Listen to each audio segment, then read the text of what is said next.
The following podcast is a W2M Network original production. Visit W2Mnet.com for all of our other great podcasts, plus news, reviews, articles, and opinions from the worlds of wrestling, video games, football, and entertainment. Let's go! What's that?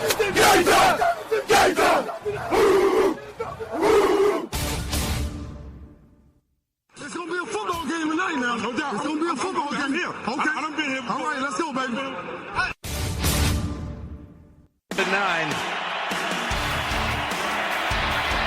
Rushing forward, ball comes out of the hands of Newton. It's on the ground, and it's still on the ground. Picked up by T.J. Ward at the 4-yard line. Vaughn Miller did it again.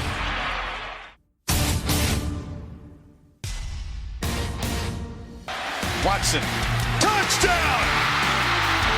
Hunter Renfrow. Little man makes another enormous play. 1 second remaining. Ladies and gentlemen, football to the max. Your host, Sean Garmer, Gary Vaughn, and Randy Isbell.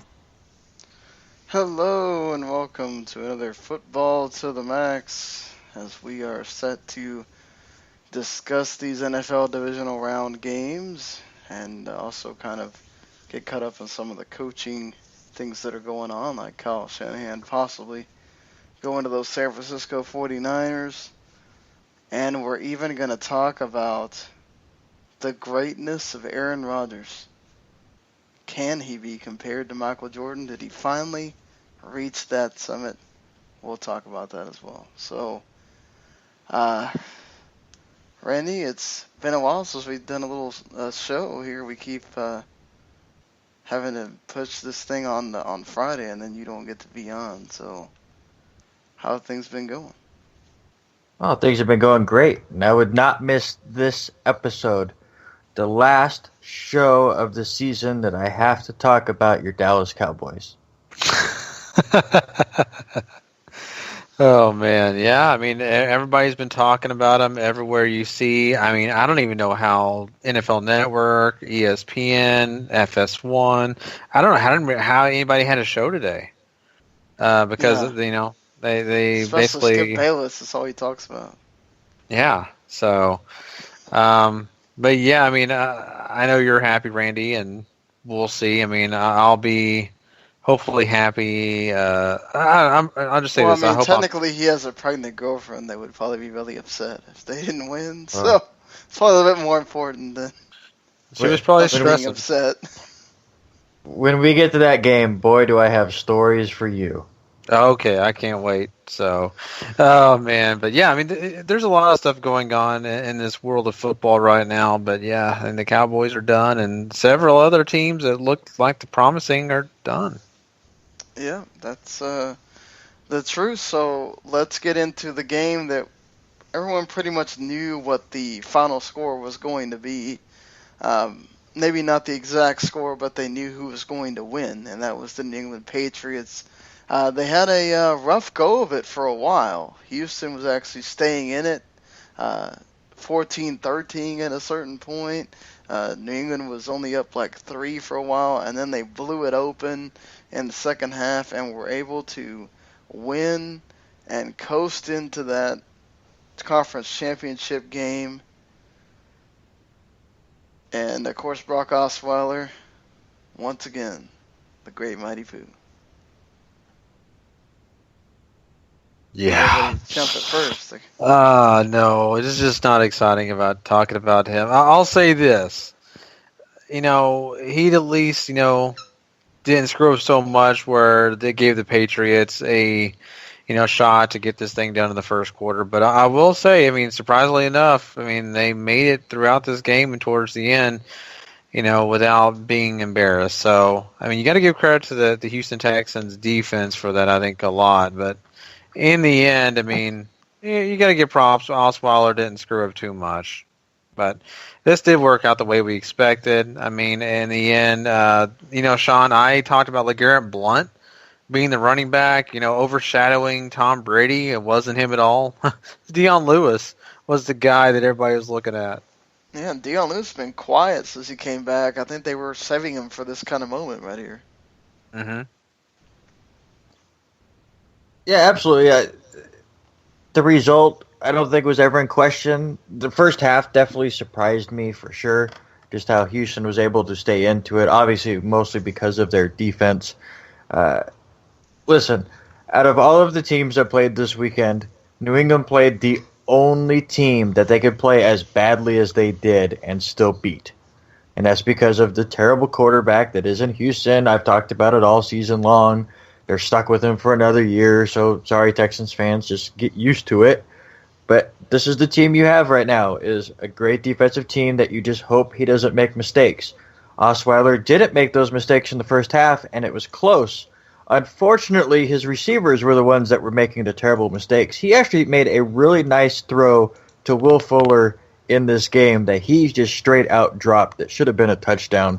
Could have swung the momentum completely around. Instead, they're unable to take the lead, and you see in the second half where New England finally put their foot down on the Texans. And even though the defense did everything they could to keep them in this game, you cannot go 4 quarters with an offense that Houston had on the field and stay with the Patriots. No, you certainly can't, and that was the thing that we were looking at when we were sitting there making predictions, is that, yeah, the defense is going to be able to keep them in it for how long? And eventually, Patriots are going to be able to figure out how to break it. They did. It's, you got to be a team that keeps up with the Patriots scoring-wise. Houston just wasn't that team, and it showed here in the loss, honestly. So, moving on to a much more, I guess you could say, exciting game in the Atlanta Falcons playing the Seattle Seahawks.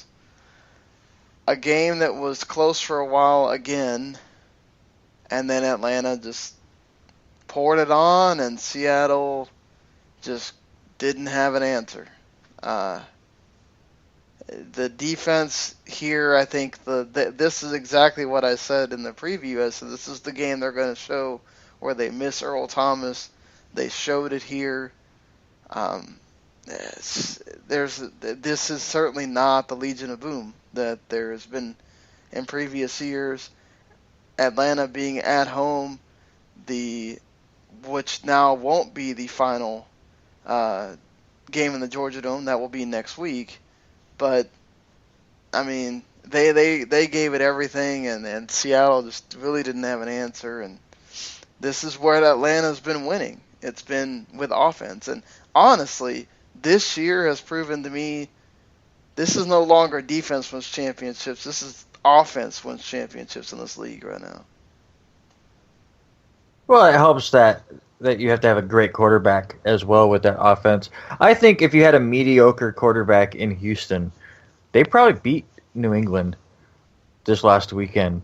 No, I wouldn't go as far as saying, the script has completely been flipped, but it definitely helps, as you said, that this game was in Atlanta. I think if it was in Seattle, we're probably speaking a whole different story here. But, that Seahawks defense is not what it used to be, mostly because of injuries, a little bit because of age. And, when you have to play in the fast turf of Atlanta, you're going to get burnt. And it just drives me absolutely nuts to see, 2 days later, reports come out that, Richard Sherman was actually hurt, and they just didn't want to bring it up until the game. No, he got burnt, and now he's coming up with excuses. It drives me absolutely insane. Yeah, exactly. And just drives me nuts, and that's why I don't like the Seahawks. On top of being in the Northwest and listening to people just overhype them to no end. But I will say this was an evenly matched game, kind of what the Green Bay-Dallas game was. It was just played at the wrong field for Seattle to stay in this game. And as you said, again, second quarter, this is really close. I didn't really think Matt Ryan was that great in this game. He struggled to me. He floated too many balls. There was a lot where he would just throw it up and miss his receiver by 5 yards. And you would think, if Seattle was fully healthy and they had their main stars out there, maybe they take advantage a bit more than they were able to. But Devontae Freeman was excellent. So was Tevin Coleman. That's what's so scary about Atlanta is like I don't remember a team that has two running backs that are so prevalent in the passing game as Atlanta, which makes it so tough to defend when you also have Julio Jones and Tyler Gabriel able to stretch the field. So they have such a wonderful complement in that passing game that is tough for any defense to be able to cover, especially when you're on the turf. Yeah, definitely. And, looking at this whole game in general, you got to give credit to the Seahawks for at least, using their defense as best as they could to really get Matt Ryan a little nervous and to put some looks out there that, didn't give him success early. And I think that in general, what really, hurt the Seahawks is the fact that, you did have such a balanced offense going against them. And eventually they were, getting tired out. And you could see that at the end of the game. You could see the Seahawks' defense was just, their tongues were hanging out from being out there way too long, having to put so much stress on them. They're not used to that. You're used to getting people out within, 3 or 4 first downs, It's not that hard sometimes. And with this offense and as balanced as they are, they couldn't do that. So the floodgates eventually broke open, right? There was little leaks here and there in the first half, and then the next thing you know, the dam has been broken. So I think, Matt Ryan did struggle, like Randy said, at times, and he did not look his best. But at the end of the day, I mean, it looked like, he planned this all or something because, when you're standing there at the end of the game, you're just, man, this is a blowout or something, isn't it? No, it wasn't. It was not that. So Atlanta is such a weird team because their offense is so much stronger than their defense, but you got to give credit to that defense too. They did hold, for the most part, hold Seattle in check. Yes, they certainly did. And so now Atlanta moves on to the conference championship game, a game that I didn't have them in, but Gary did. So and so did Randy. So I look terrible on that. But now we move on to the AFC side of things, where they played at night because of some crazy snowstorm that was supposed to hit up there. It turns out it really didn't. Because, the NFL is great at predicting the weather. And so they play this game at night. Chris Boswell hit 6 field goals. And that was enough for the Pittsburgh Steelers to win, outlasting the Kansas City Chiefs, who had a 2-point conversion called back on an obvious holding call. Travis Kelce. Shut the up, man. What in the world are you looking at, man? That is a hold on any given Sunday, Monday, Tuesday, whatever. You are up a creek, sir. Your team didn't do it when it mattered. And that's, honestly, yeah, it was sucks that you had it called back on a hold, but it was an obvious hold. What are you going to do? And then the defense didn't do what they're supposed to do at the end and hold them and try to get the ball back. So, it's kind of sad. The Chiefs had the shot to tie it up, and you never know, because that Steelers offense wasn't clicking as well as they usually do. And yeah, but they found ways to win. That's what great teams do in the end. I want to correct you on a couple things. They mostly moved it back for the weather, not because of what it would do to the game. It was due to the travel and the icy conditions around the stadium. And they were showing a lot of that. I don't think it hit as hard as they thought it was going to, but the time difference was because they wanted safe travels for the fans to get to the stadium. And they wanted to have extra time to kind of prep all of that. Not like they're going to complain about having a game at prime time either. Come on now.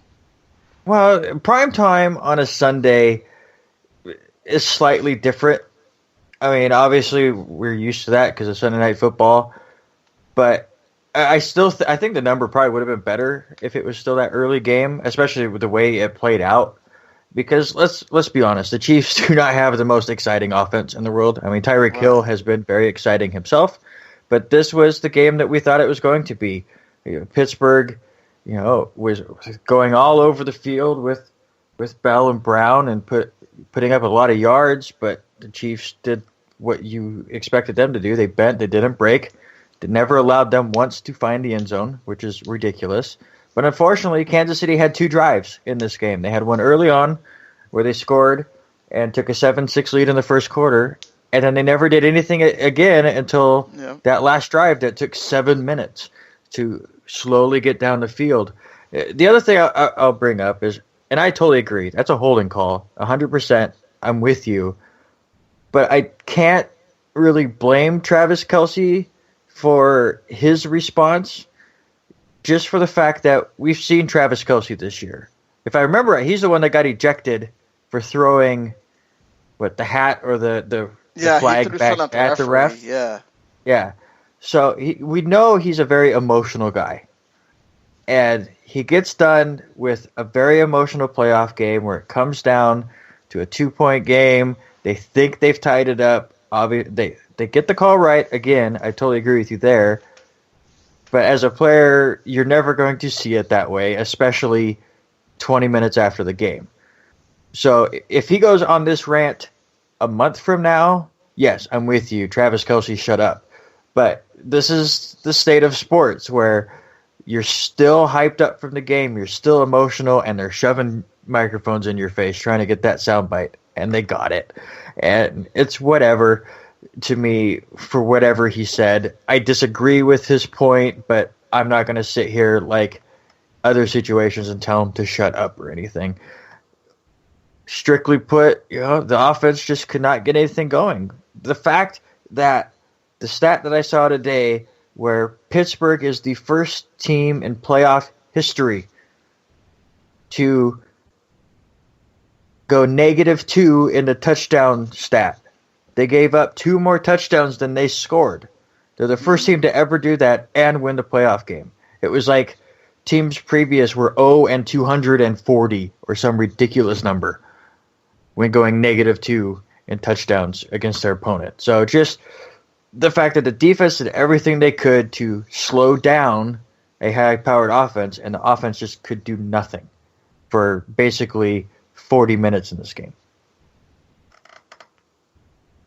Yeah, and it was a little bit of a surprise to me, but on the other hand, it wasn't because, I thought maybe, Pittsburgh comes to this game, starts out slow, and then they're just going to be, wearing out, Kansas City's defense because I was just, the way the Pittsburgh's defense has kind of transformed over this season, and they really got into a groove and really played a lot harder than earlier in the season.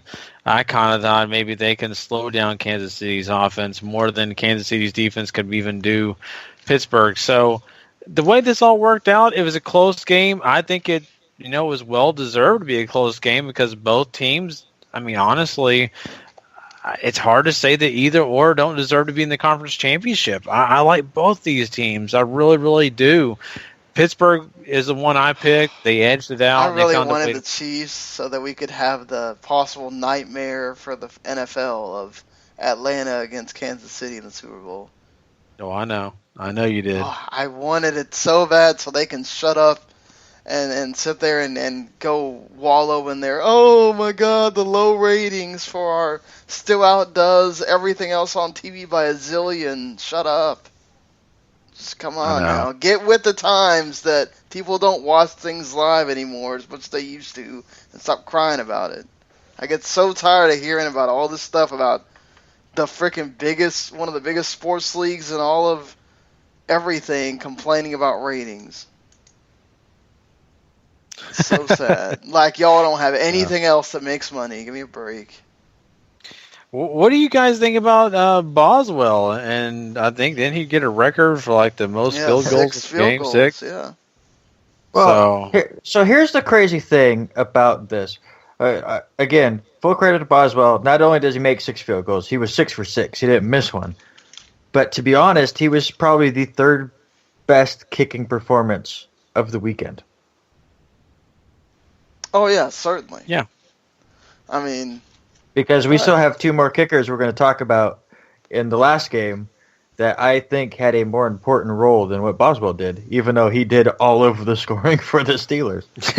well, technically that last kick was important because if they would have not had that final field goal, they would have lost. So. Oh yeah, absolutely. But I think all of them were within.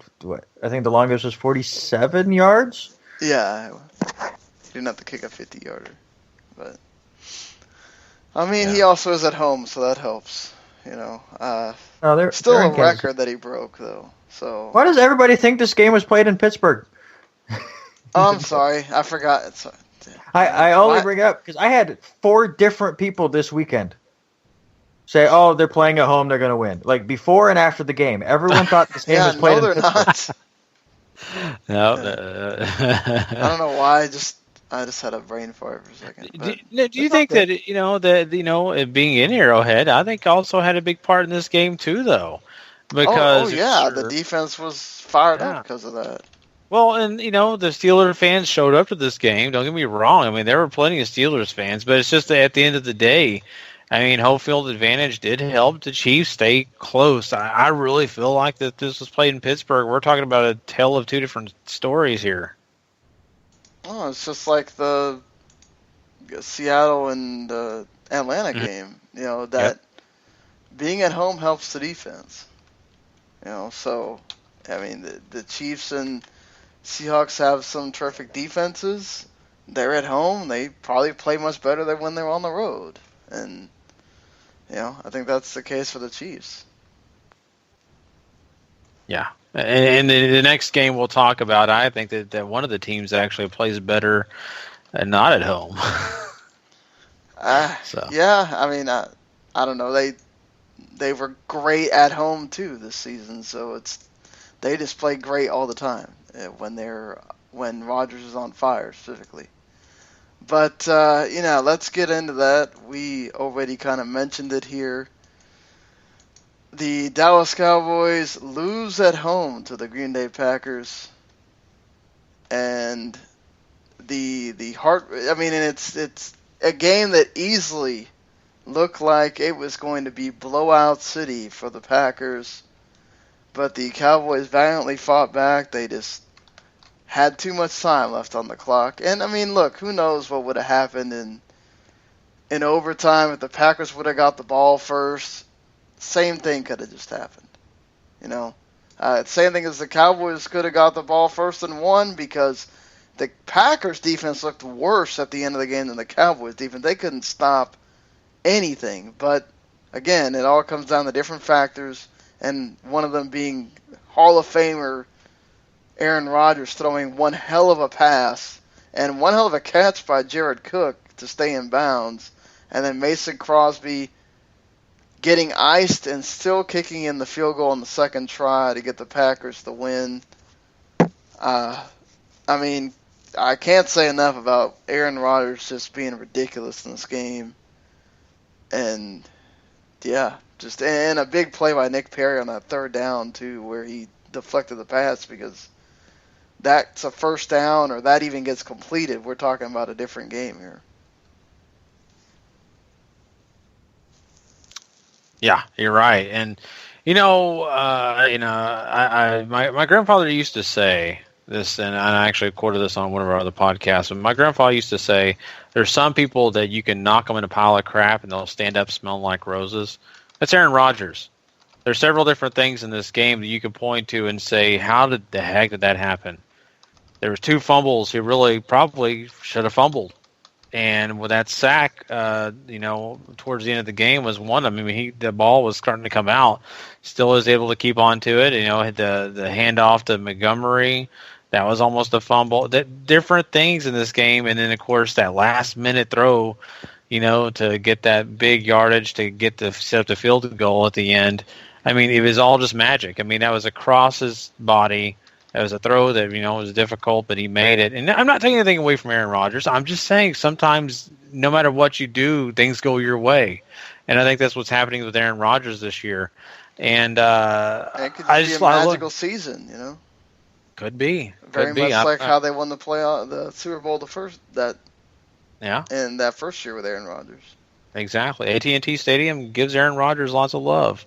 But, at the end of the day, you got to look at the Dallas Cowboys. They started out bad, slow.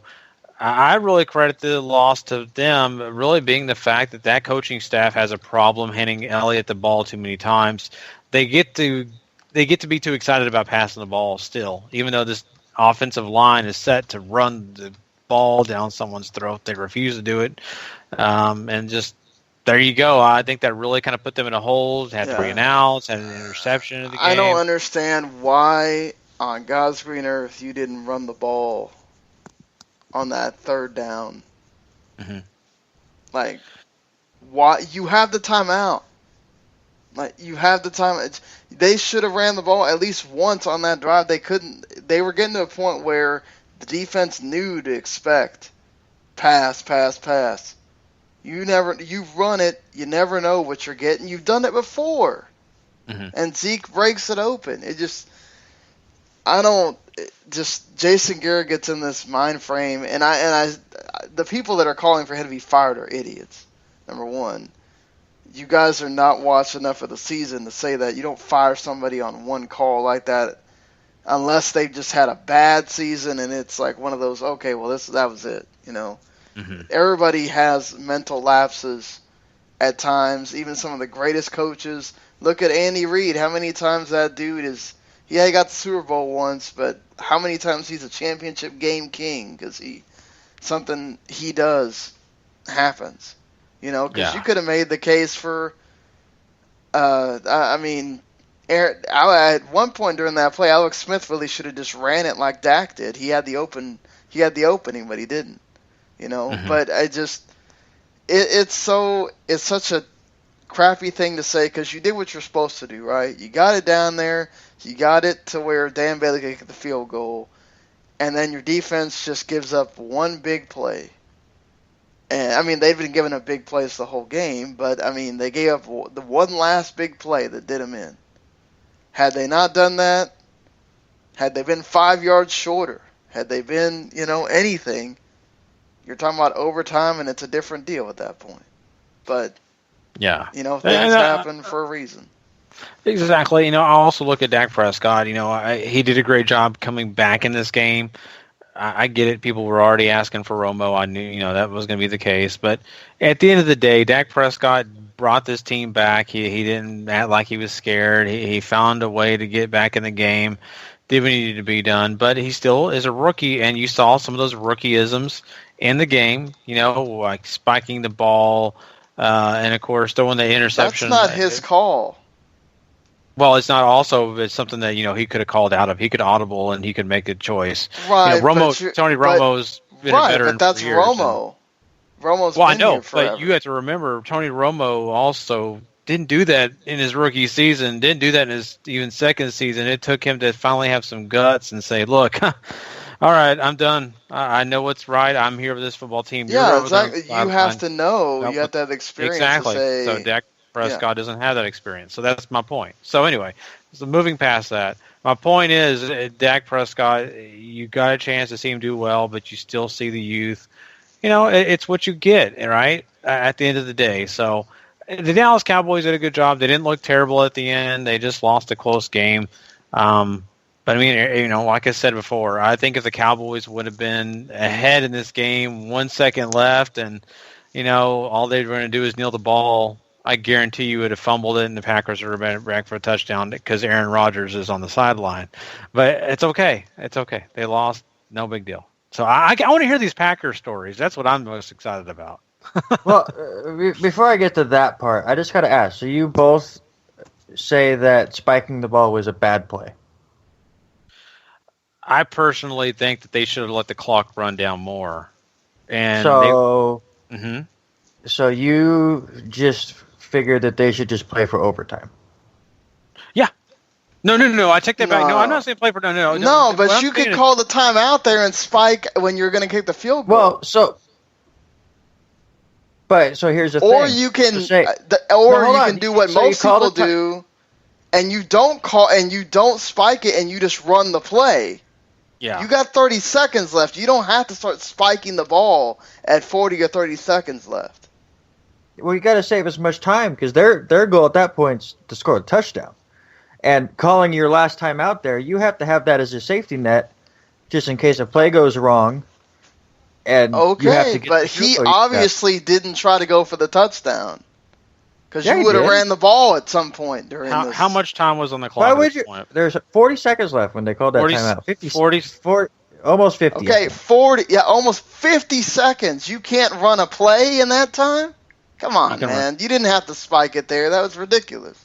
You don't spike the ball with 50 seconds left.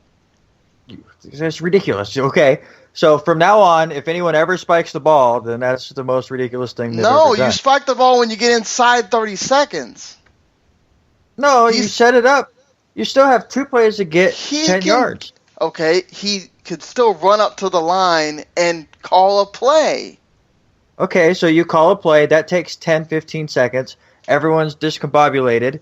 Okay, how much more time did it take for you to decide to not want to pull back and throw the ball instead of running up there? You still have to run up there in formation to spike the ball.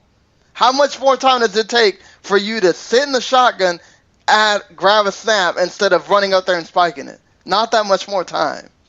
10 to 15 seconds. No, it does not take 15 seconds for him to get... Okay, no, it does. If you want to just run up and hike the ball and go for it, no. But you have a rookie quarterback. You're going to tell me that you don't want him to figure out what the hell the defense is doing? Then call the timeout then. That's your safety net. That's the whole point of spiking the ball. Then second down, they do a quick out. That's 5-6 yards, makes it a manageable third down. Not a lot of time has been taken off the clock. And then, as you said, the defensive lineman makes a great play and stops that first down from happening. So I have no problem with the spike. Obviously,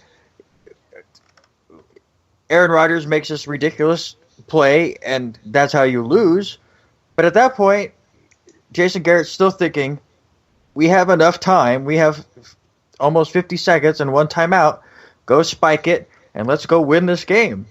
Now, it didn't happen that way, but I don't think spiking the ball was the reason for it. It's like, at that point, not spiking the ball there. Yes, but you run more time off the clock so that they don't have 3 seconds left when he throws that ball. But you don't know that. You want as much but time you don't want to leave it on your defense. They've been smoking you all game. It was first down. It doesn't. He doesn't. He has had this problem. Listen, you're not spiking the ball going, okay, right now they're not thinking defense at all. They're thinking this drive needs to end in the end zone. We need these 50 seconds to get into the end zone. You're not thinking, well, on first down, we really need to make sure that there's no time left for Aaron Rodgers because we're just going to kick this field goal. No, he's thinking we're winning this game. So we need this extra 5 to 10 to 15 seconds to get ourselves down the field and win this game. Now, they didn't get the first down and had to kick the field goal, and it backfired. But at the time, he's not thinking, well, if we would just run the ball with Zeke and just, kick the field goal, we'll go to overtime and we'll take our chances there. That's nothing that says you had to run it. Okay, you had a better chance of getting the first down running it at that point than you did trying to throw it when everybody in the hell knows you're going to throw the ball. Yeah, but you can still get up and spike it. It doesn't just because he ran it doesn't mean that oh my God all the time's going to run out. And I just don't. Jason Garrett has had this problem for a long time. He's done this many times in different games. This is not the first time this has happened. So this is where I don't agree with you. We're going to disagree until the cows come home. Well, there was other ways to handle this. I'll say it this way, and I agree with the Jason Garrett thing, but I'll say this. They played this a completely different way. Their 2-minute drill is completely different than this. They never spiked the ball. I don't think I've seen a game this year where they purposely did that with that much time on the clock. I think this happens. The playoffs. They've never been down at this point. They've never been down at this point. Yeah, they have. Against the Eagles, they were down. The Eagles. They don't care about the Eagles game. I'm just saying the Eagles game. What it is Jason Garrett got nervous. It's the playoffs. It's going to happen. Yeah. But he's got Dak, and he's worried about, crap, or what happens if, he doesn't get up there and something happens, and I get it. You got a lot to worry about, but it's just all I'm saying is at that point, if they go down, score the touchdown, or Aaron Rodgers doesn't make a crazy pass, nobody cares about spiking the ball. Once it all happened, it was like, okay, what happened? Oh, they spiked the ball. Now I'm going to be mad about that part.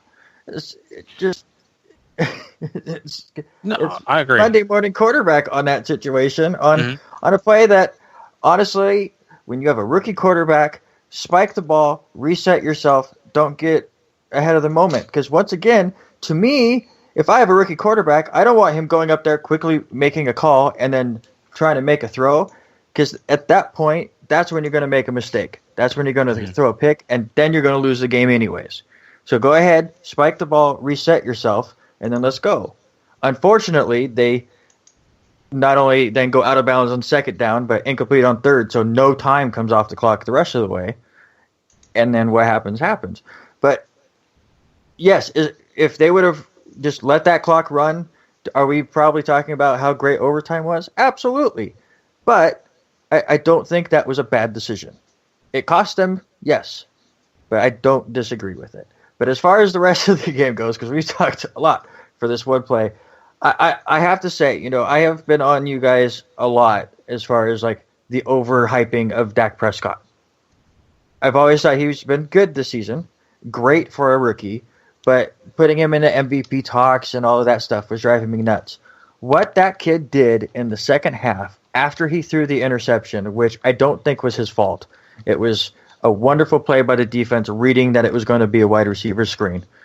Maybe with a few more years, he could see that they understood what was happening and can pump fake it. Or just don't call that play because you called the screen like 20 times in that game. But yeah, because they're protecting Dak. It's what I've said all season long. His yards per pass attempt is so small. I mean, because they're protecting him, which is fine. He's a rookie. I thought the play calling for this team was great. Yes, they could have ran it a bit more with Elliott, but they got down and wanted to throw it. And let's be honest, they torched that secondary in the second half. But once he threw that interception, Dak was a whole different guy. And so was that offense. And they took it to Green Bay and got themselves back in this game. And I give full credit to Prescott. It's just an absolutely wonderful performance by him in the second half. He was just going up against possibly the greatest of all time in Rodgers, who just finds a way to do ridiculous things once again. And that's where I have to bring up the story with the girlfriend, who's a huge Packers fan and 7 months pregnant now, so the emotions are running high. She was weeping for the last 2 minutes of this game, like tears rolling down her face, both in joy and fear and anger. Just was very fun to watch, and I'm very glad that Green Bay won, because the fun time would have ended, I think, if Dallas would have won that game. Oh. I'm really glad that they make the cheeseheads out of like foam, because I think if the Cowboys would have won it, she was going to throw the cheesehead at the TV, and I was worried about it, but luckily for me that doesn't happen. But let's just be honest, this is what's going to happen when you have such an amazing game between two really good teams, is then you go back and nitpick everything. Like we just took 10 minutes talking about whether they should spike or not. I had a discussion with a couple Cowboys fans over a couple penalties that were called or not called throughout the game. Those happen everywhere, and I'm not going to blame the refs for it. We did have a first where I've never known about if you had 12 men in the huddle, but then you get rid of the 12th man, then it's not 12 men on the field. Yeah, it's and if you go look back at it, they're not in the huddle. So the referee screwed that up. But that's okay. He was there. He was in the huddle area. There was not a huddle there, though. It's a huddle. It's not like the old school huddles where everyone puts their arms around each other. It's a new school huddle. But again, does that cost Dallas the game? Probably not. Who knows what happens with all of these things. But the fact that that's even a 15-yard penalty is ridiculous. I'm not saying it was the right call or a wonderful rule or anything like that. But that's where we go to, right? Is we just had one of the best games in our lifetime between two teams that in the second quarter, I was worried it was going to be a blowout until Dak drove down when they were down 21-3 and had that 2-minute drive that ended with the Bryant touchdown. To me, I go, if they have to punt on this drive, this game's over. And he answered, and then they were able to answer back in the second half. So for it to go from a complete blowout early into this amazing game and this amazing finish, that's now what we do is we nitpick and where could it have changed and what could have been a different outcome. And thank God the NFL, we had really good games. We had 2 games come down to the wire, and the 2 games that ended up blowouts were really close in the first half at least. Mm-hmm. Yeah, I agree. And I think that's what, is, making a lot of fans happy because, let's be honest, the wild card wasn't all that exciting. But, I mean, I just want to ask you, I guess, one other last question before we move on, though. We saw both these teams in Dallas and Green Bay had a lot to offer. Green Bay was beat up on defense. The Cowboys they were just something was going on with them. I don't know if it was play calling or what in the first half, where their defense just could not stop Aaron Rodgers at all. But at the end of the day, you get a really positive thing out of this. But the one thing that I have to ask you out of the whole thing is, you just talked about Dak Prescott, how you were hard on him. What did that really show you anything, or do you think he just came up with some good things during this game because of a weak secondary for the Packers? I just have that question because I wonder if we're actually seeing the growth of a young player, or if it's just him taking advantage of a defense that's banged up. I think it's a bit of both columns. I mean, yes, the Packers secondary is beat up, and I worry for them going up against Matt Ryan and Julio Jones. But to be honest, the reason why I've been hard on Dak is not because I didn't think he was any good. It was just I thought we've heard all season long, it's like the MVP is between Ezekiel Elliott and Dak Prescott and Tom Brady. Take Dak out of that. He wasn't the MVP this season. He's nowhere near it. It's because Dallas, I think, were being very protective of him. That's why he didn't have as many mistakes. It's because the play calling was a lot of 5 to 10 yard passes. That was his bread and butter.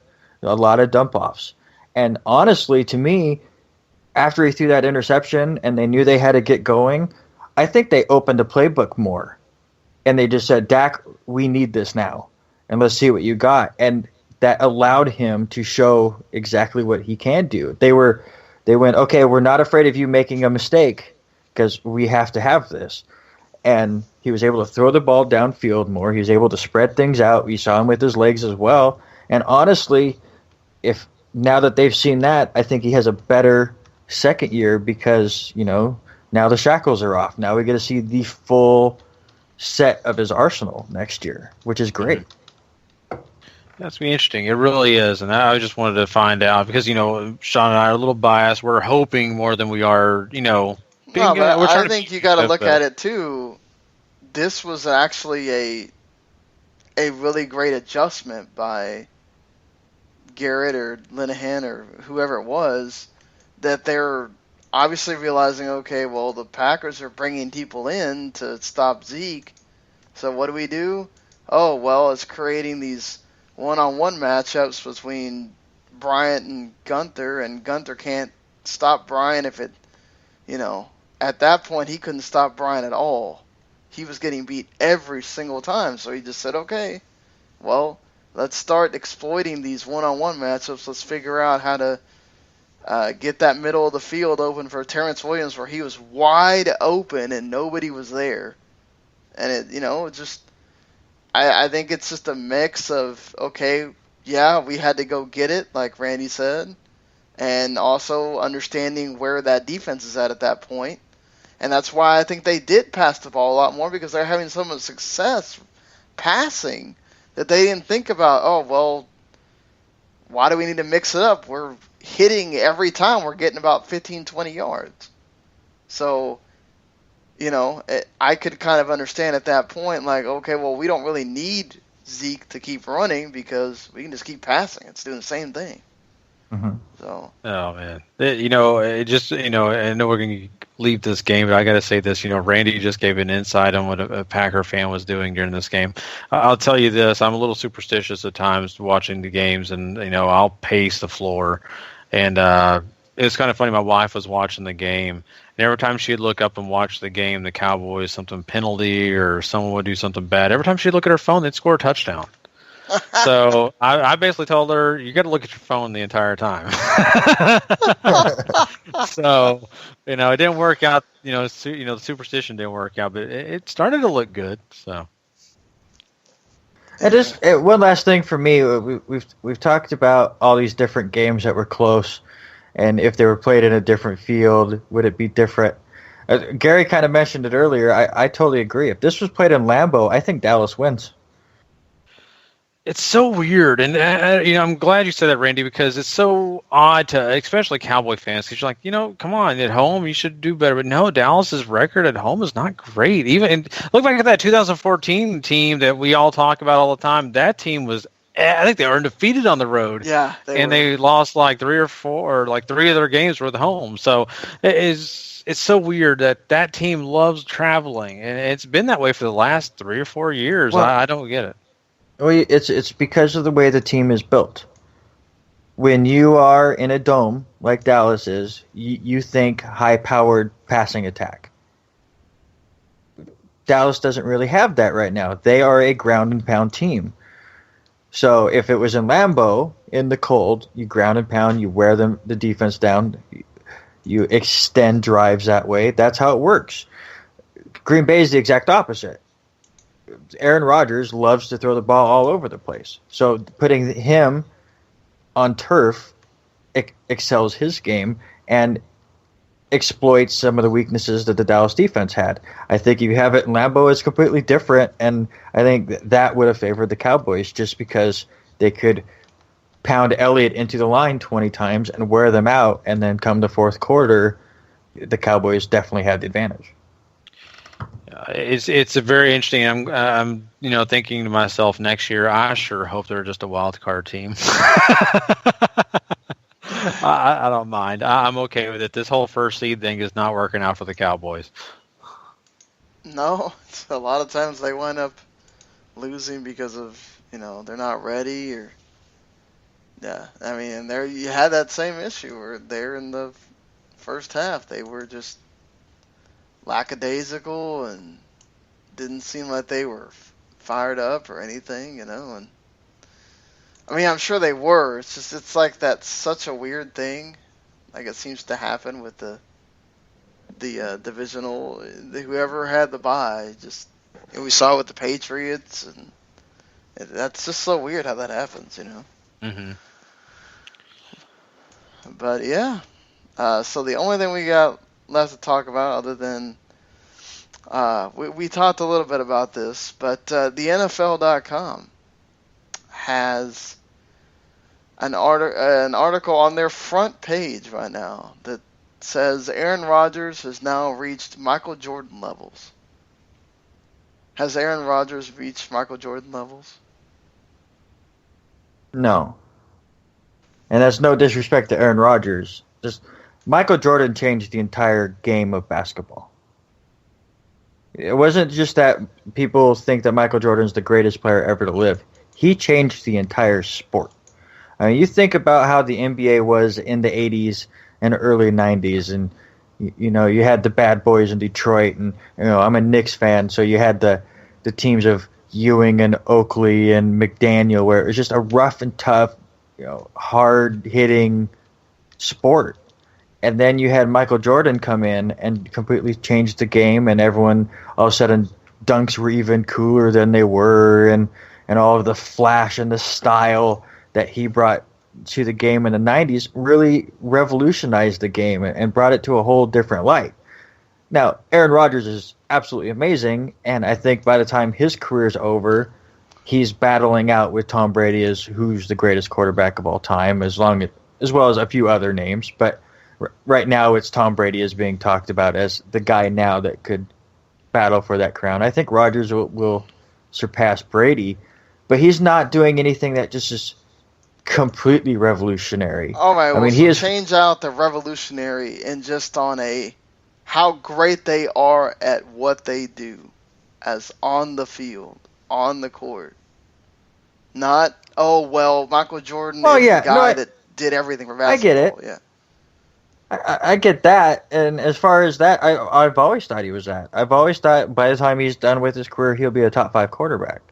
I mean, the plays that he can make and the way he's able to extend plays and what he's done in his career with no running game to speak of for most of his career, it has been completely phenomenal.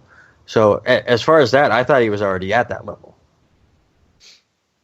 Yeah, I mean, this guy, like I've said before, I'm not an Aaron Rodgers fan, but I do, and it's not because of this game, it's just in general, draft day. Aaron I love Rodgers. the fact that at least Gary admits it, Well, it has something to do with his play, though. It's the funny is because it's about his draft day, the way he acted. He's a bit of an asshole. We can admit he that. He is. The dude's Everybody got knows some confidence, okay? Yeah, whatever. So he's just an a-hole. But anyway, on the field, the number 12, I'll just call it number 12. Number 12 is excellent. He's great. Probably one of the best of all time. He just makes it happen, okay? And he's proven it, like Randy just pointed out, no running game. There's not a lot of quarterbacks in this league who are going to have the success that Aaron Rodgers has without a running game, without, 2 high-powered receivers and an excellent tight end. How many years have we seen him with tight ends that are about average to maybe a little bit better than average and still succeed? That's unusual. So you've got to give him that credit. You've got to give him the fact that he's already got MVP under his belt, the fact that this guy's won a Super Bowl. He's just done everything. And I look at him as, we used to always talk about Joe Montana. When we talk about quarterback, right, the 70s was all about Roger Staubach. The 80s, all about Joe Montana. The 90s, you pick a few guys. There was nobody really just stood out and just knocked you over the head. I guess you could even throw Dan Marino a bone. But really, now it's all about Aaron Rodgers. And Tom Brady's in that mix too, trust me. He's one of the two. So those two guys right there, those are the names that people will be talking about always. When they just say, name a quarterback, it'll be Aaron Rodgers. That'll be the first thing that pops in their mind. And that shows greatness, kind of like when you talk about basketball, Michael Jordan. So I don't know if he's reached the complete status of Michael Jordan, but he's getting, closer. I mean, I don't know that he ever will from the standard of what Randy's saying, that when Michael Jordan came along, he just absolutely changed everything. And what we see in basketball today, the rise, the how popular those players are now, what they get, merchandising deals, all that kind of stuff, that all comes from Michael Jordan. But I think that's just from the case of we always forget how, as much as a quarterback is totally, you can argue this, but the quarterback is the most important position in the league, in the NFL and football, okay? But football is such a team sport. It's more of a team sport than any of the other sports. So, you can have that Michael Jordan that has 63 points or whatever, and he can score 40 of them by himself where he just comes up and shoots. Well, you can't do that if you're Aaron Rodgers, because guess what? You got to have the receiver on the other end that actually catches the ball. And Aaron Rodgers had a problem for 4 games this season where those guys weren't doing that. So, and he still, even with the talent that he has with some of them, without his lead receiver, went out there and won a game. And how big was Jared Cook in this game that we didn't even talk about? He was giving Byron Jones problems, and Byron Jones is the tight end killer a lot of times. So, gotta give everybody credit, but I think, Aaron Rodgers, just some of the throws he made in that game are just absolutely ridiculous. And it's not just in that game, just he does it all the time. But that game highlighted to me just that one where he just throws it like it's some rainbow pass. He throws this. I was just like, who does that? Like, my God, that's just ridiculous. I mean, you can say what you want about, Big Ben extends plays like he does, but Aaron Rodgers doesn't have Antonio Brown and Le'Veon Bell. two of the greatest freaking position players in the entire league. That dude does a lot with. Look what he did last year when he just had everybody was hurt and he had Jeff Janis and Jared Abbrederis he was throwing to. It's insane what this guy is. You know, you always used to talk about Brett Favre made his receivers better. You knew those guys for the Brett Favre. Aaron Rodgers does the same thing, but somehow even better. And I think from an on the field, on the court perspective, I think you can sort of compare them. Will you ever be able to compare him from the everything he ever did? No. But I mean, they both have big egos. They're both a bit of assholes, so you can compare them that way too. But especially if Aaron Rodgers wins this championship, it's gonna be hard not to. Yeah, definitely. And you mentioned Le'Veon Bell. You know, he just got through saying that he's changed the game like Stephen Curry. He's definitely the best running back in the league. I don't think you can. I don't know if that's really debatable. But Well, he said he changed the game, though. I mean, I just always try to figure out how he changed the game. He's a dual threat, but he's not the first one to ever do that. You know, Marshall Faulk Yeah. did that, and you know. No, he feels like he's changing the game with his patience. Because that's what you've seen everyone talk about, is how he can just stand behind the line and wait for the hole. The thing is, with his comparison, is it's still kind of a wait and see. Because obviously, once Steph Curry became really popular, all you saw around all high schools and AAUs and stuff were kids just jacking up shots. They wanted to be the next Steph Curry, and Curry can make the shot from everywhere, and you know that quick release and everything. So all the kids try to emulate that.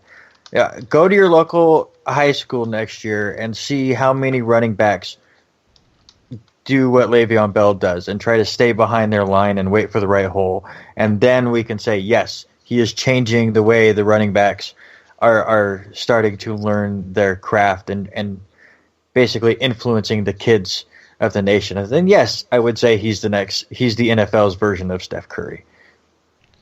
I don't know. I just think that's such a skill of his. Like, I don't know that you're sitting there. I don't know that some of that can be totally learned. Some of that is just a talent he has, an instinctual thing that he has. And sometimes you just can't be taught instincts. Like, I've just never seen a guy that it looks like he is just dead stopped there. And all of a sudden, he's going again. It's like, what the hell? Did just happened? He should have been tackled like 5 yards ago. And he stops there, and it's like time stood still, and this hole opened, and here he goes. So I'm just like, wow. It's just, I don't know. Some of that stuff you just can't teach somebody. Yeah, he's definitely a great player. I'm not taking anything away from him, but I just, I think it's a little bit too early to start, saying that you're changing the game because, I mean, there's plenty of great running backs in history who've been dual threats who can do a lot of the things he can do. It's just, he's one of the few right now that you can definitely say put him on any team and he's going to have success. Oh, yeah, certainly. Well, I think we kind of talked about everything other than apparently the 49ers really want Kyle Shanahan as their coach, even though they don't even have a GM yet. Obviously, they have to wait until either the Falcons get eliminated or after the Super Bowl if the Falcons make it that far. But do you see... Obviously, that's the best offense going around, so he's going to be a guy because it looks like Josh McDaniels is staying with the Patriots. Lots of work to be done with 49ers, but would this be a landing spot you'd want to go to if you're Kyle Shanahan? I don't know. There's only 32 spots, and you could definitely change things around, but to me, there are 3 destinations I just don't want to have any part of right now. Cleveland, Buffalo, and San Francisco. I just think the ownership there is complete messes. Cleveland, out of those 3, it would be the one I'd rather go to. But I just for what he has been able to do in Atlanta, I honestly think just stay there for another year and wait for something else to open up. I would rather be the offensive coordinator for the Falcons than be the head coach for the 49ers, to be honest. Yeah.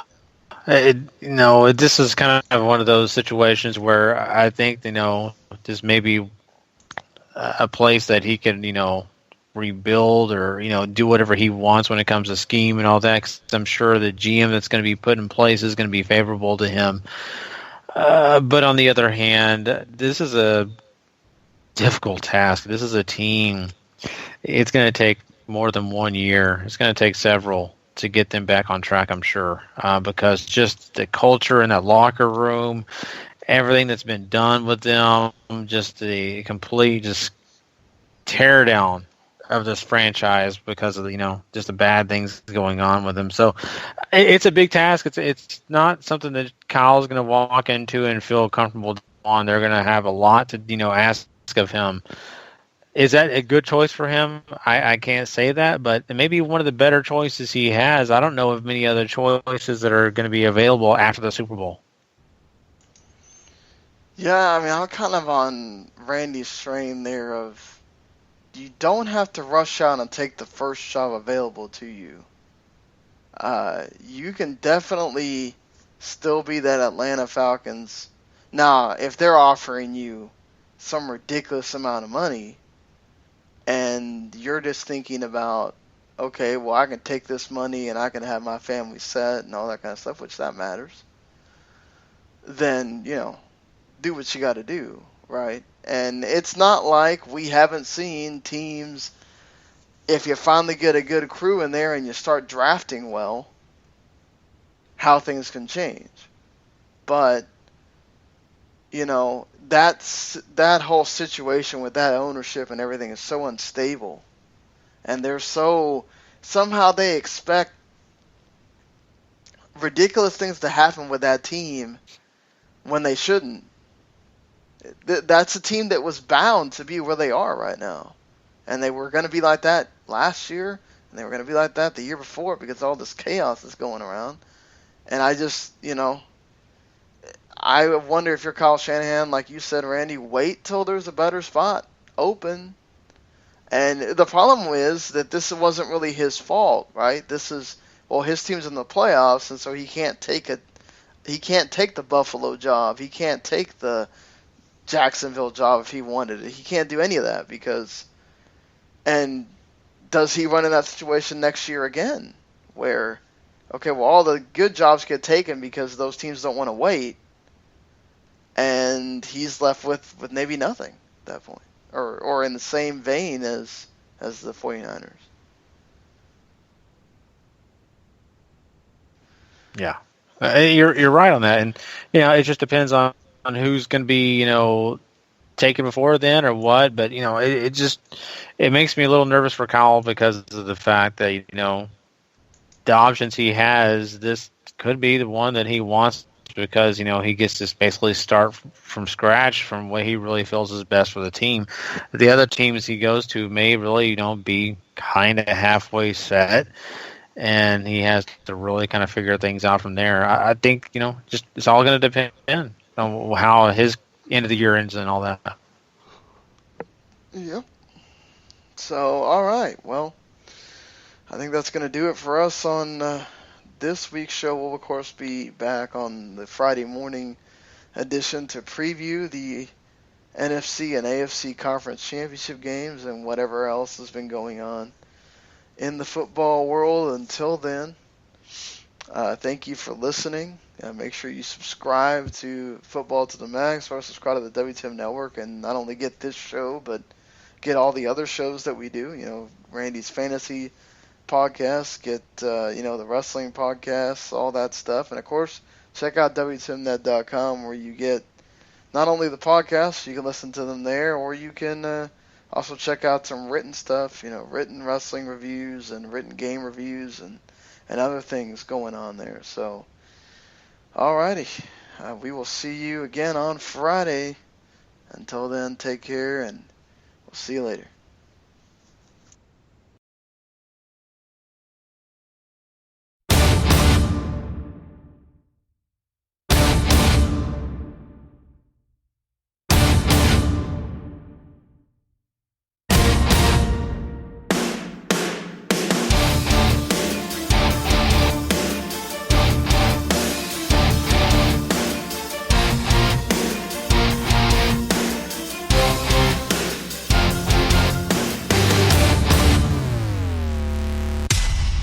The following podcast is a W2M Network original production.